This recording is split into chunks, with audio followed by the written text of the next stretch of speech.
So it's Danny Flexon here for Seconds Out. Delighted to be joined once again by unbeaten light heavyweight, I guess we say these days, Lerrone I'll say Richards. super. I'm super middleweight. I'm super middleweight now, going straight down to super middleweight. Are you really? I thought you were going up.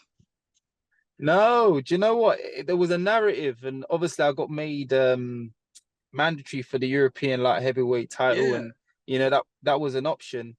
But yeah, I'm going back down now to super middleweight. Yeah, I've got some unfinished business there. Okay. All right. Well, you've proven very effective at that weight. Obviously, that path back at super middleweight starts with Steed Woodall on the next Wasserman show. Experienced fighter, talented, maybe not always got the breaks so far in his career. What sort of threat do you perceive from him? He's a quality fighter. I've trained hard, quality fighter, so I've had a quality camp. I always work very hard and very professional. And yeah, I'm looking forward to a tough night's work, and it's all about the skills. What was the idea about kind of considering going up to light heavyweight then for that European title fight and the ultimate decision not to and to stick at 168? Yes, it was quite bizarre. So obviously I had that long layoff, and then I boxed Harry Matthews at the light heavyweight, and then I noticed that I got made mandatory for the European title, and I was like, oh, okay, so that was an option. Um, and I did say in the past that I'm prepared to go up to light heavyweight if I can't get the opportunities at super middleweight. But yeah, I can make super middleweight well. Uh, and I think I've got unfinished business there. So yeah, I'm back down at super middleweight now, and I can't wait for what the future holds. Do you see kind of opportunities opening up then at super middleweight? As you said, you could have fought for the European title, decided not to. You're already a world level fighter at super middleweight. What's the path, assuming all goes well against Steve Woodall? Well, I'm with Wasserman now, and Wasserman are going to deliver me this world title shot. It's just for me to get the wins and pull out these performances, and and that's what I will be doing, and well, that's what I plan on doing. Um, but yeah, getting myself in a position now where I'm mandatory, and they got no choice but to fight me. I was going to say the idea must be to get yourself in one of those mandatory slots because you're not someone, all due respect, that people are going to choose to fight unless there's something in it for them. You're very much high risk. Yeah, you would say that, but then I was top 10 in the Ring magazine when I beat Carlos Gongora, and still no one wanted to fight me then. So, you know, it's about guiding my career now in the smartest way and getting me into the positions, and so that they have no choice but to fight me. And is it a case of also needing Canelo to start shedding some of those titles rather than clinging on to them? Because obviously, I'm not saying you don't want to fight Canelo, but it means a waiting list, doesn't it? Yeah, for sure. But this has been like that for years. Even when I boxed Gongora, it was the same, was in the same situation we're in now. But I've always been up to fighting these top guys. Why don't we all fight each other while Canelo plays with the belts, and I think that makes sense. And uh that's what I plan on doing now. If Canelo holds onto the belts, then let's just make these big fights happen. So yeah, that's the plan. I mean, from the outside looking in, you're a Wasserman fighter now. There's another well-known Wasserman fighter at super middleweight. It's got a very aggressive style, would presumably mesh very well with your style, and that's Chris Eubank Jr. Is that a fight that's ever been discussed? It's been mentioned, in the past, but like I'm very honest, and you know me for years now, and you got to keep things real. Why is Chris Eubank Jr. going to fight Lerrone Richards? I don't think it makes any sense for him. He's going to get beat. That's a guarantee. And then where does his career lie? Um, yeah. So let's skip Chris Eubank Jr. and start looking at the bigger boys. Oh, little bit of fighting talk there. We love to see it. Tell us how things are going in the gym as well, because you've been there a little while now. I'm assuming any kind of gym style that they've tried to implement on top of what you already had is now fully ingrained. Yeah, I'm really enjoying it. We have a good crack in the gym. The gym's thriving. Got quality fighters in the gym, all learning off each other, and even just you training and you're sitting down watching everyone else spar. It's insightful, and adding more to your arsenal. Me and Grant's gelled really well, and we've had a couple fights together now, and we've got a good understanding. And yeah, I'm looking forward to what the future holds. Pick out someone in that gym. You know, we all know the more celebrated figures, but someone you feel doesn't get the credit they deserve that's training there.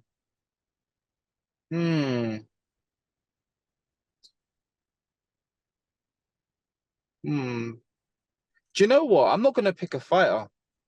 I'll pick the coach, Pierce Goodwin, because obviously Grant, um, when people say Steel City, they say Grant. And Grant trains me. Grant's my coach, but then he's got an assistant coach called Pierce, and he's got his own fighters as well, where he trains the likes of European champion Thomas Asomba, and he doesn't really get the credit he deserves. So, I'll give him a shout out. Pierce Goodwin doesn't get the credit he deserves as a coach because he's very good. Well, I mean, Thomas Assomba's a bit of an unsung hero in his own right, isn't he? He is. He is. Hopefully he gets the big fights. I know that he wanted the fight with Chris Borg, but Chris didn't win the other week. So hopefully he gets that unification with with the British Commonwealth European with Ashley Lane. If not, a fight with Charlie Edwards would be nice for him, I think. Yeah, well, there's all sorts of added spice there as well, isn't there, with his relationship with Sonny, of course. So that'd be a fun Yeah. one in the build-up as well.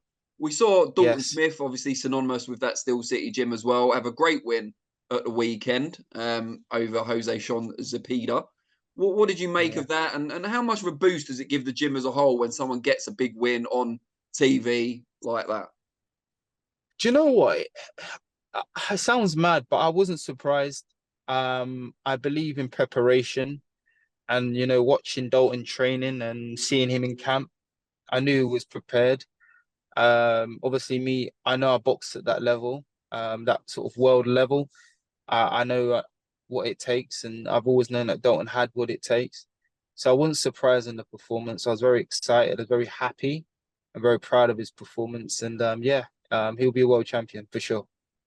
Now, we saw in the last few days the weight divisions announced for this big 5 versus 5 contest that's taking place in Saudi Arabia between Queensbury and Matchroom.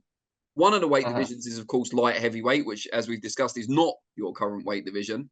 But Yep. if you were still with Matchroom or even Queensbury, do you think it's something you would have been interested in going up Oh a yeah. weight for it?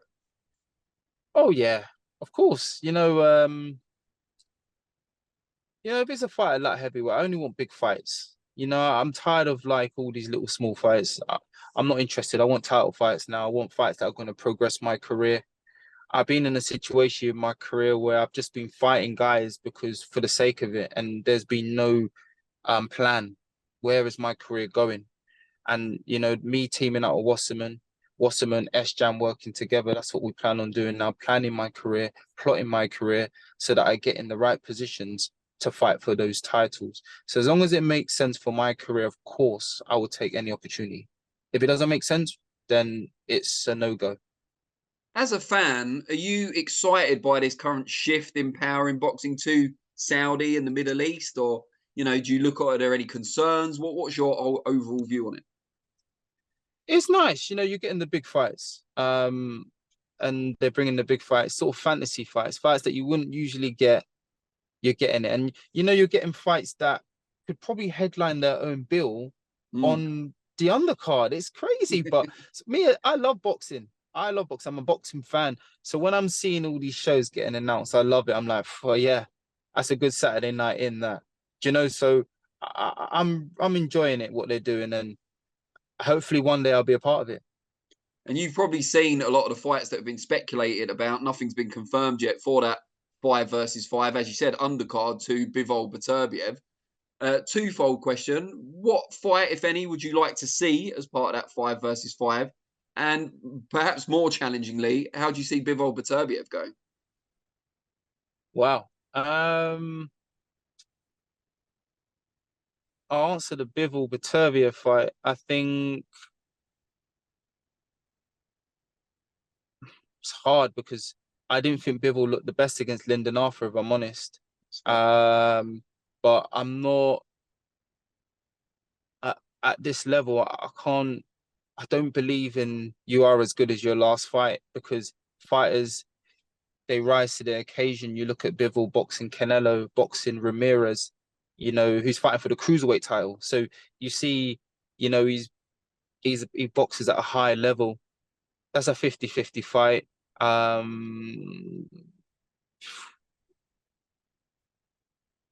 You know, you go to Beterbiev, people underestimate his boxing ability. Good amateur.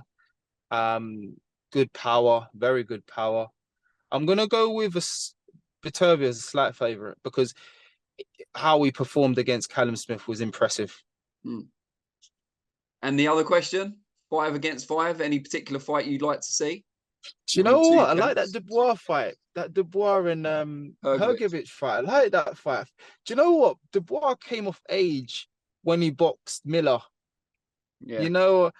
You know, like people said that Dubois was he's a quitter and he had quit in him. But I feel like Miller spoke so much. Even when there was a point in the fight where Dubois might have thought, oh, do you know what? I don't like this. He bit on the gum shield, and that fight really stood out for me. And I've known Daniel for years. I remember seeing Daniel in Repton when he came with his dad. Nice man. And I'm just glad now that he's getting these fights, and I'm glad he had the performance he had in his last fight. Yeah, I was really happy for him. Different type of challenge against Hrgovic, more technical rather than the work rate and strength of a Jarrell Miller. How do you weigh that fight up? It's a brilliant fight. I feel like Dubois boxed at the highest level, at a higher level than Hrgovic in his previous fights. Usyk, obviously, you got he was doing well against Usyk, actually, doing very well. I think that change in coach as well, training with Don Charles, has really helped him as well. They've gelled very, very well. Hrgovic, dangerous. It's a good fight, mate. And that's on our undercard. So, do you know what? I'm gonna go with my heart. I'm gonna go with Dubois. All right. Yeah. Well, I appreciate it. And just before I let you go, just remind people out there of your social media handles so they can get in touch, get a bit more knowledge of you before the big fight. At Sniper the Boss. Yeah, at Sniper the Boss. So you want to contact me, message me, follow me. So Sniper the Boss, yeah. Buy tickets from you. Sniper the Boss. That's what we or want. Lerrone Richards on Facebook. They'll find you. They'll find you. Yeah, they'll find me. Yeah, for sure. Great stuff. Lerrone, really appreciate it, mate. Hope it all goes well. It's always good to see you, mate. Always good to see you. You take care of yourself, yeah? Let's catch up again after the fight.